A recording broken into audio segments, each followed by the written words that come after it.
امبارح فعلا كان احلى يوم في حياتي. اه، اخدت بالي ان انت كنت مبسوط جدا. طبعا مبسوط. البني ادمه اللي بقالي سنين بحبها بيني وبين نفسي بقت خطيبتي وهتبقى مراتي كمان. وانت كنت مبسوطه؟ اه طبعا، مش هبقى مبسوطه ليه؟ يعني دي خطوبتي. انا عارف ان الموضوع اتسهل وجه بسرعه، بس انا عارفك كويس وحافظك كمان بحكم مراقبتي ليكي من بعيد. لا عادي، اكيد هعرفك، تعرفني اكتر. هي فتره الخطوبه معموله ليه؟ عشان التعارف. بس انا اعتبرت نفسي اتجوزتك امبارح. بقولك ده حلم سنين وصدقته انه اتحقق. اه بس خلي بالك برضو، ممكن لما تعرفني ما ترتاحش او انا مرتاحش. لا يا ست، انا هرتاح. انا هكمل على اي وضع عشان بحبك وقابلك بكل ما فيكي. عموما ادينا فرصه نقرب، حاول انا كمان. تحاولي ايه؟ يعني حاول احبك زي ما انت بتحبني. اه. اوعى تكون اتضايقت، بس الموضوع لسه في بدايته ولسه بجرب مشاعري معاك. بإذن الله خير. لا طبعا مفيش حاجة، خير ان شاء الله، وهتحبيني اكتر ما انا بحبك كمان. صباح الخير. صباح النور. عاملة ايه النهاردة؟ احسن من امبارح؟ الحمد لله، الصداع خف شوية بس لسه جسمي وجعني. الف سلام عليك يا حبيبتي. والله انا امبارح فضلت طول الليل ادور على البرشام اللي بعتلي صورته، ما لقيتش غير البديل، وما رضيتش ارن عليكي لان الوقت اتاخر وخفت اصحيكي بعد ما نمتي. ربنا يخليك، هبقى كويسة بإذن الله، متعبش نفسك. طيب عاوزة حاجة اجيبها لك وانا جايلك النهاردة؟ بلاش تيجي النهاردة عشان ما تتعديش. يا ست فداكي اي حاجة، انا عاوز اشوفك بس واطمن عليكي. فكنت كل ما اشوفك لازم اتكعبل وانا طالع على السلم. سلام للدرجة دي؟ اكتر من كده. رضوى. ايوه يا نادر. انا بحبك قوي.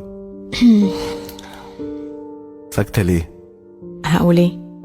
قولي اللي انت حاساه. عادي، مش حاسة بحاجة معينة. اه ماشي، اكمل لك بقى. كنتوا لما بتيجوا عندنا ومامتك تسالني نفسك تبقى ايه لما تكبر، كان بيبقى نفسي اقول لها نفسي ابقى جوز رضوى، بس طبعا كنت بتكسف اقول لها كده يعني. رضوى، هو انا ابقى ايه بالنسبه لك؟ اشمعنى السؤال ده؟ لا عادي، بس حابب اعرف انا ايه بالنسبه لك. خطيبي. بس كنت قبل ما تكون خطيبي جاري وزميلي في الدراسة. لكن مش حبيبك. اتكلمي يا رضوى، عاوز اقصر عليك المسافات. ما هو يا نادر، الحب ده مش بإيدي ولا هو بإيدك، ده بإيد ربنا. يعني انا بالنسبه لك عريس؟ على فكرة الكلام اللي انت بتقوله ده رخم، ما هو لو على عرسان لا فالعرسان. ثواني، انا هكمل لك كلامك. لو على عرسان فالعرسان كتير، لكن انا عريس انت عارفاه من بدري وفي بينا عشرة. مش ده اللي انت عاوزه تقوليه؟ امال انت عاوزني اقول ايه يا نادر؟ عاوزك تقولي اللي نفسي تقوليه. اللي هو مش حاساه؟ لا، اللي انا فاكره جواكي زي ما هو جوايا، بس يمكن انت مكسوفه تقوليه او بتتقلي عليا زي ما البنات بتعمل. انا لا مكسوفة اتكلم ولا بتقل عليك ولا بعمل زي البنات. انا فعلا مش حاسة زي ما انت حاسس. انا وافقت عليك بكامل ارادتي عشان ادي لنفسي فرصة بس. بقالنا 7 شهور سوا ولسه ما حسيتيش حاجه ناحيتي؟ ما حسيتش يا نادر، اعمل ايه؟ الحب العاطفي ناحيتك ما اتولدش في قلبي. وش معنى اتولد في قلبنا؟ الحب ارزاق يا نادر. عارف انه رزق، عارف، وكان نفسي تكوني انت رزقي. طب ما احنا مع بعض اهو، وانا بحاول. ما تقوليليش كلمة بحاول دي عشان خاطر، عشان بتوجعني. يعني ايه بتحاولي؟ انا ما اتحبش ليه؟ الحب ما فيهوش ليه، دي قلوب بين ايدين ربنا يعني. اللهم لا اعتراض يا رضوى، بس انا مش هقدر اكمل. انا في قصة حب من طرف واحد. بس احنا مرتبطين يا نادر. كل دي قوالب عشان الشرع والدين، بس انا كنت عاوزك تحبيني زي ما بحبك. كل كلمة قلتها لي منطقية جدا، والحب ما فيهوش منطق. انا كنت محتاج اتحب حب من غير منطق.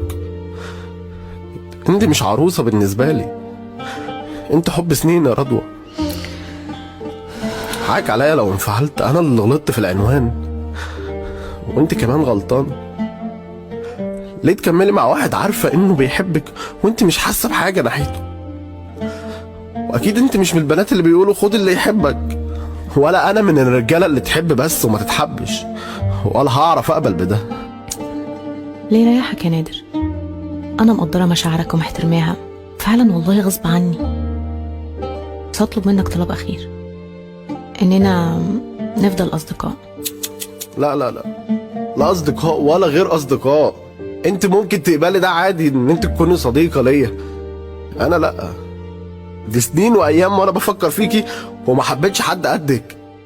مريض بيكي وموهوم انك ممكن تكوني بتحبيني بينك وبين نفسك زي ما انا بحبك. اصدقاء ايه؟ ده انا لازم ابعد قوي واخفي كل حاجة بتفكرني بيكي. طول ما انت قصادي ولا عمر هخف منك، ولما بخف منك وتبقى عادي بالنسبة لي ساعتها ممكن نبقى اصدقاء. لكن دلوقتي تفضلي واكذب واخفي مشاعر عنك واكتم غيرت عليك.